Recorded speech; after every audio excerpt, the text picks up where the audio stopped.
This next performer needs no introduction, so in light of that, I'll introduce him anyway. All the way. Curious to see what you have to say. I would come up with something. All the way from Rhode Island, Jon Campbell.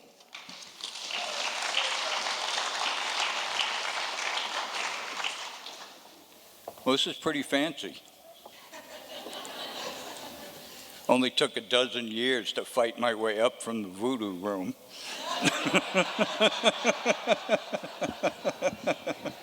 Hey, but I'm finally here, you know. We'll see if I get back here a second time. When I first came out here, however many years ago it was, you got to remember, I was from the East Coast, and we were raised on cod and swordfish and tautog and striped bass and a couple of varieties of flatfish. And I get out here and it's salmon, salmon, salmon. Salmon, salmon, salmon, you know. I'm like, okay, guys, salmon, salmon, salmon. Yeah, you know, and I let a couple of years go by. And I said, you know, I gotta say something. So I come up with this little poem. You know, I've seen your wild Pacific and your coho and chinook, sockeyes, kings, and humpies, some in the net and on the hook. And even school kids know the tale when to ocean they have gone. It's after a couple of years or so, it's back upstream to spawn. And when these salmon start to feel the urge and head back towards the land, in spring break style, they congregate to have their one stream stand. But that reverie is terminal. That fact is widely known. But out there on the Atlantic, we have a salmon of our own. And out east, the story's different, though some parts are the same. And the Atlantic salmon manages without a fancy name. But when it comes to spawning, well, the difference is profound. Our salmon, he just finishes up and turns right back around. So when the wild Pacific salmon is floating belly up, the Atlantic salmon's back at sea and frisky as a pup.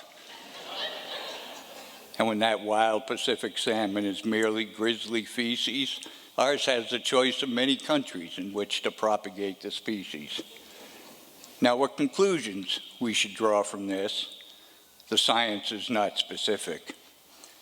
But if you plan on spawning more than once, would you choose Atlantic or Pacific?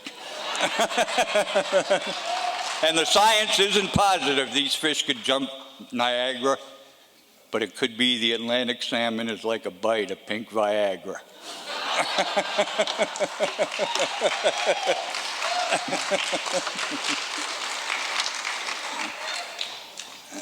So you read about me in the Daily Astorian getting mugged in the alley later, but hey.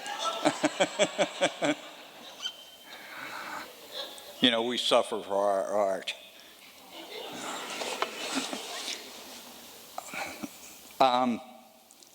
I live right near Point Judith, which is a fishing port in southern Rhode Island. And we've had a presence of women in the industry for quite a while down there. Pike Powers is still working deck and stuff like that. She's getting pretty weathered, but she's still out there, but so are all the rest of us. And this tall redheaded woman named Andrea kind of got a monopoly on the lobster bait business years ago. And she employs mostly women. And the lobster bait business involves blue barrels all up and down the wharf. Dump it full of skates, dump some rock salt on it, and let it sit and sit and sit in the hot sun. And women come down and string the skates together and get it ready to go in the lobster pots. People ask why I'm not so thrilled about eating lobster every breakfast, lunch, and dinner. I say, well, I kind of know what a lobster's last meal is.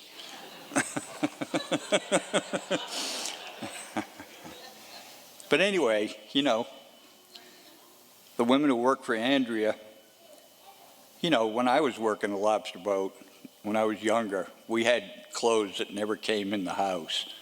You know, you take them off out in the yard, hang them on the line, hose them off, and hope for the best the next day. You know, otherwise you end up with a wash machine full of scales and all that kind of stuff. So I'm watching these women working on the docks, and they got these thrift store shirts on and all this kind of stuff, and the foul weather pants. And I said, you know, there's a certain style going on here on the docks. So this led to a little flight of fancy, which I call Fredericks of Galilee. Well, I was on the docks the other night when everything was still, and I saw all of those Point Judith girls. They were dressed up fit to kill. And they had Helly Hansen camisoles and oilskin lingerie, 'cause old Fredericks of Galilee had dressed them up that day. Now I loves a girl in waders and an old bikini top. But lately I've been wondering just where this all will stop. 'Cause all the girls down at the co-op, they're just putting on the dog, since old Fredericks of Galilee sent out his catalog. And he sells a tiny vinyl teddy that she can wear out on a date. And if things don't work out, well, she can wear it stringing bait. She's got appropriate apparel, weather calm and weather rough. And if it's naughty and it's nautical, you know, old Freddie's got the stuff.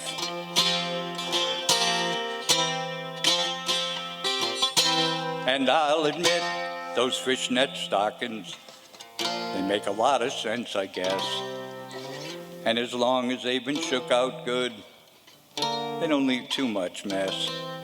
And if your sweetie's worried if the seam is straight behind, well, here's your chance to show her, yeah, you're pretty good with twine. So get her that spandex down-filled bodysuit where the fasteners don't rust. You know, it's sure to keep her warm at night if the industry goes bust. And get her that slinky gillnet wraparound, you know, the one with the floats to match her eyes. It goes good with fur-trimmed hip boots, you know, the ones with the flares around the thighs. And he sells a full uplift flotation vest in a lacy pastel hue.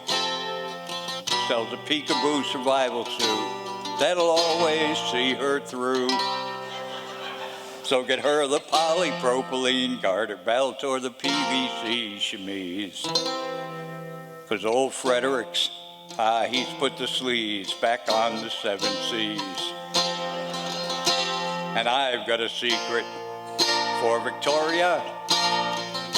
She's really missed the boat. 'Cause now old Fredericks of Galilee, he's the lad that's keeping him afloat. So when it comes to underwired, underwater underwear, just send a check to Frederick and get that girl a pair. Just put your can in the hand of the man from Galilee.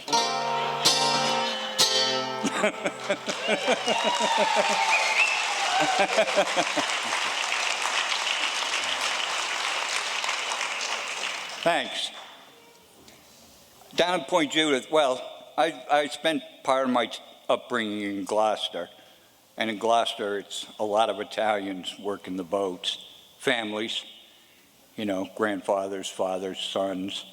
In New Bedford, it's Portuguese. Down where I live, it's the Folletts and the Williams and the Westcott families and stuff, multi-generational fishing families. But as you know, there's always these itinerants who come and work, looking for work down on the docks and stuff. So this song was sort of written about kind of what happened.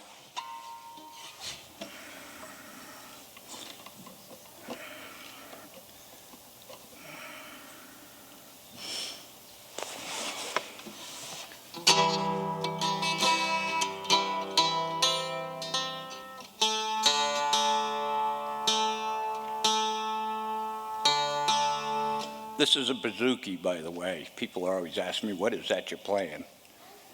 B-O-U-Z-O-U-K-I. God forbid we ever get that word included in the poetry contest.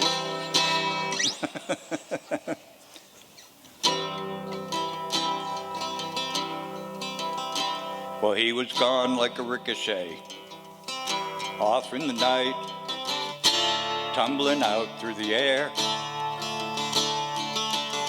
from the VA out to the House of Correction, and out to where nobody cares. You know, he could move like a big cat out in the jungle. Now it's all he can do to not fall. And if you ever could get him to tell you his name, well, you could put it right up on the wall. He's last hired, first fired, mostly tired and wired. Been washing it down with a beer. Had a quick one for breakfast and a couple for lunch. You know, it's been this way year after year. And he once had a wife he sure loved to fight with, and he had a few friends that he could call. Now if they mention his name, it's just to take it in vain. You know, they should put it right up on the wall. And there's 58,000 names on that wall.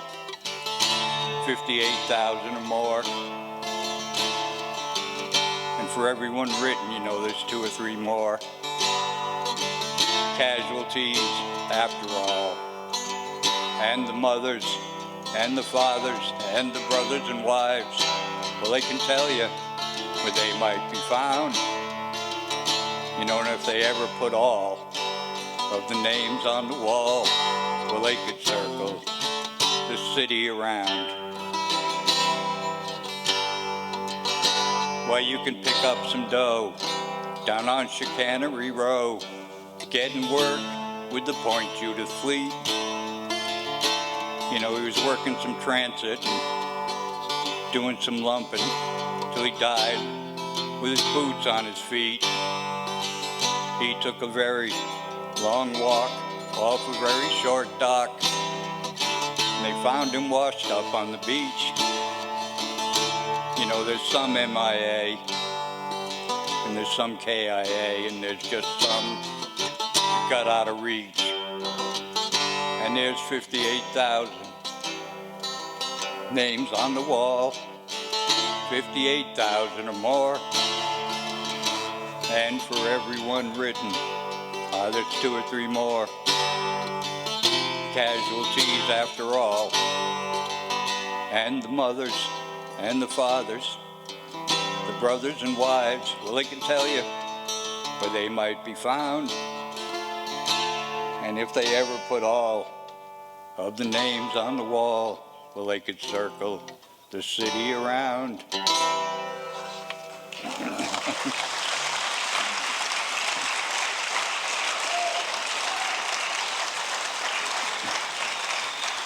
How am I for time?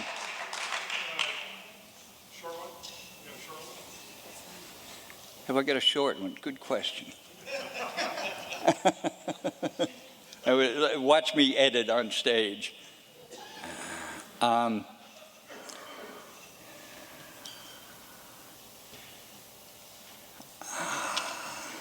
I'll do the one that I did over at the Wet Dog.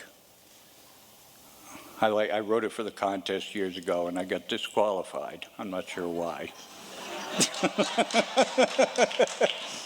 But I still like it. So the contest phrase was, "You might be missing fish."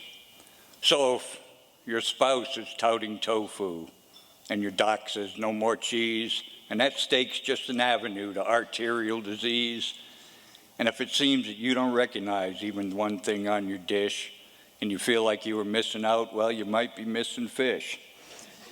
And if your electrolytes are dimming, and your omega's down to 2, and you can barely drag yourself upstream to do what you got to do, be it rampant speculation or rank hypothesis, if your cylinders are missing, well, you might be missing fish. And if you've been corralled by herds of vegans, and each one has a beef, and you've had it right up to the gills, and you're craving some relief. Till you think the sole solution might be 6 or 8 big spliffs. What you need is some sushi shish kebab. Yep, you might be missing fish. Now there's a dumbing down of America from sea to windy plain. But where I'm from, we think the fish goes right straight to your brain. So for your SAT and your poetry, or for anything you wish, to be sure that you're not missing out, do not be missing fish. Thank you, I'm done.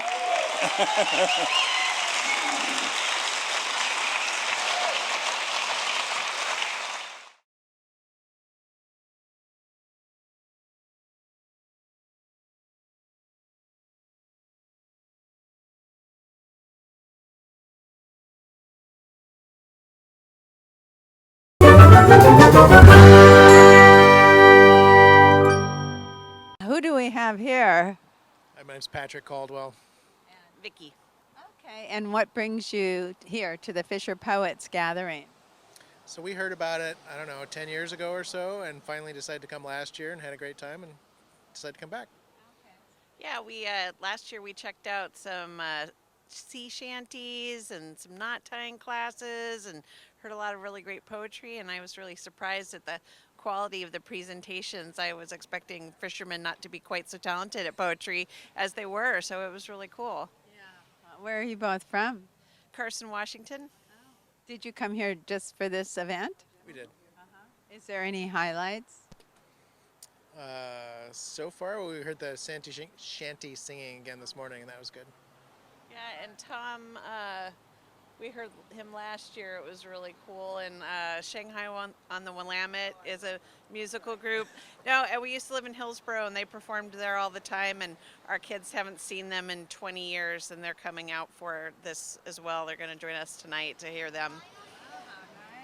Good. So it's a family affair. Yes. All right. Well, thank you so much for taking your time. Enjoy. Thank you.